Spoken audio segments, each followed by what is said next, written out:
What is going on, everybody? I hope everyone's having a great week. For those of you that are new to my channel, my name is Black Apino the Apple Guy, and my channel specializes in YouTube tutorials, tech reviews, and unboxings. So today I'm going to be talking about the GoPro Hero 7 and if it's still worth buying in 2019. As you can see, I am actually currently shooting on my 4K shooting on my GoPro Black. I am shooting on my Hero 7 right now. I actually have this in 1080 at 60, I believe, and I have it set to linear. So basically what I want to talk about is obviously you have a lot of choices when it comes to getting a camera, especially if you're starting your first YouTube channel.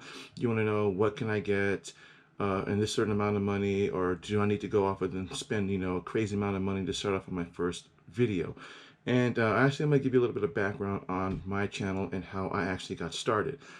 When I first started YouTube way back in the day, I believe I started 2 years after YouTube was created. I actually started off with a camcorder.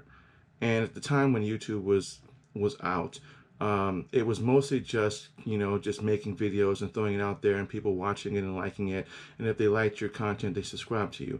And I kind of went like this for a while, I believe, for a couple of years, up until 2002 when I first heard about GoPro. Now, I didn't buy the very first GoPro that came out, but I bought but in 2002 when they introduced the Hero 3. That's the more modular looking GoPros that you're more used to now. I wasn't really sure how I would receive that because, again, it was, at the time, I believe it was $400, which I believe is what they all start out when they come out with new models. So I really wasn't exactly sure how it would really, kind of help me in just creating videos, because again, I had a camcorder, and I believe at the time I had a cell phone, but I didn't really use my cell phone as much. And so I took a chance on buying the Hero 3, and I was actually surprised. I mean, for something as small as what it could do, and I believe at the time you only could get a resolution of 1080, and I'm not sure if you could upload the 1080 at least to YouTube, at least at that time. I think you could, I'm not really sure, but I kind of liked it, and so I bought all types of accessories for it. I had the LCD screen part that you actually clipped onto the back because the device wasn't touchscreen. So I had an LCD screen that I put on the back of it, and I kind of use it as kind of like my touch screen. I could do a little bit of editing and all that, kind of change out the video, change out the way the resolution looked, or if I want to zoom in a little bit. And it wasn't until then that I really didn't really, realize, that GoPros are pretty much going to be the main staple of my camera up until I bought my current one that I got over there in the corner, my Panasonic G7. So then the 4 came out, and I had the 4, and then I bought the 5. Then I had they had completely redid the lineup. They had the Hero Session, then they had the square little one, and by then that's when kind of technology caught up, video resolution caught up with the technology, or should I say vice versa, and you were capable of shooting everything in 4K at 30 frames.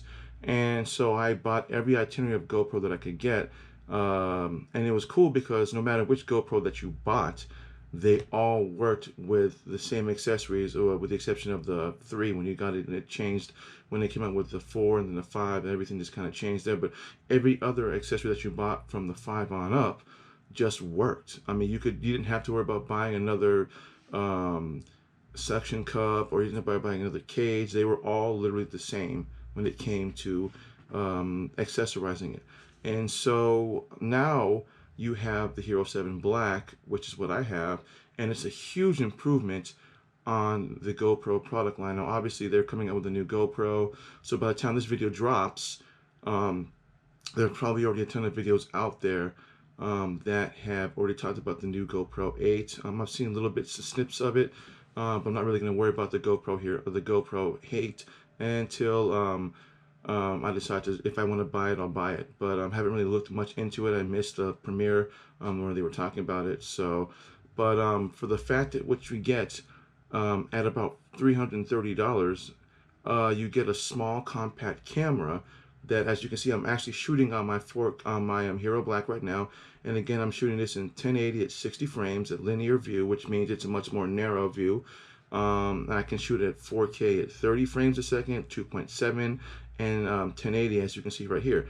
And another thing that a lot of people who had GoPros, as me as well, were complaining about was the fact that you have a tiny machine, but it was kind of hard to, when you want to do any type of video, whether it's just action stuff or just walking around, just want to do a simple vlog, is how shaky the video was. And if you're really good at editing videos, well, you could, go into Premiere Pro, and you could use, I believe, a setting that they had that you could actually steady your video. Well, for people who don't really know how to do that quite yet, they just want something they could upload and looks decently good. And I believe a lot of GoPro users, including myself, were having a problem with that. Well, with the Hero 7 Black, they introduced something called Hypersmooth gimbal-like stabilization. So basically, it's like taking your camera. If you've seen a lot of YouTubers that have them on gimbals, and they can walk around with it, and it gives you stable footage.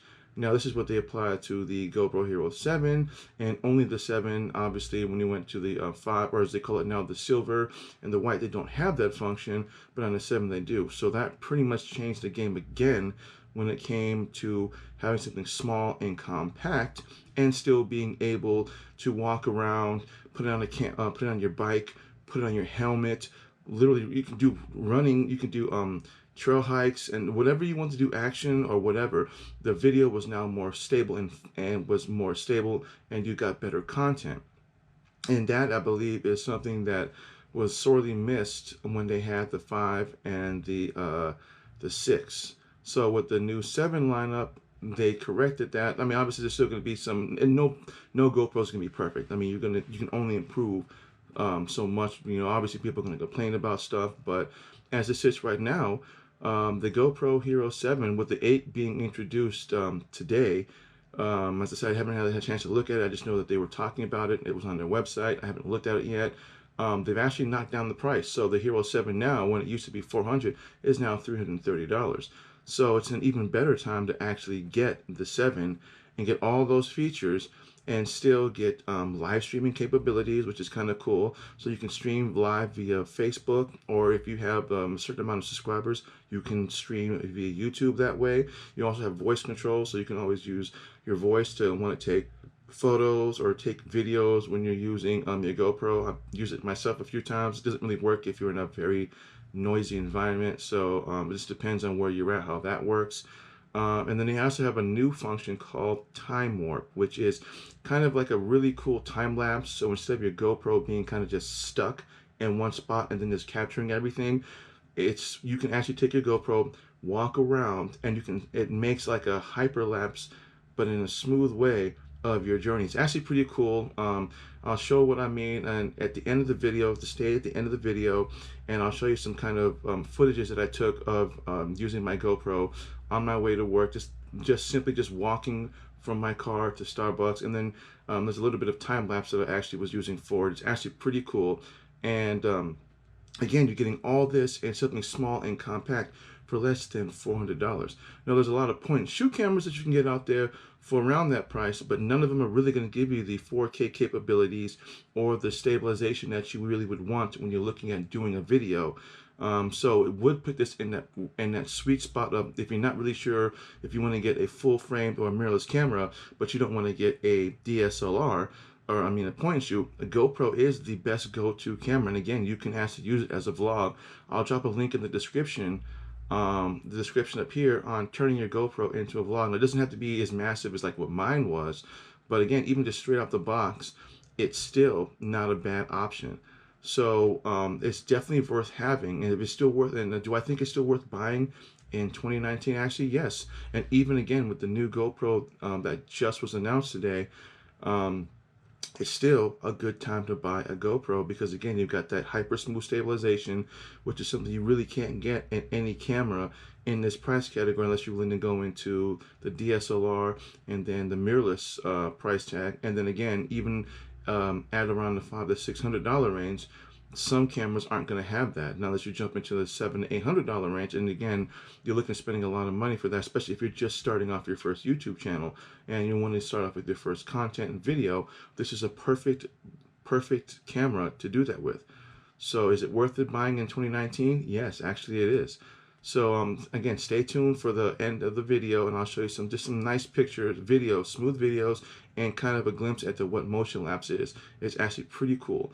So again, I want to thank everybody for watching. If this video was helpful, hit that thumbs up, hit the subscribe button, hit the bell notification. That way you never miss content.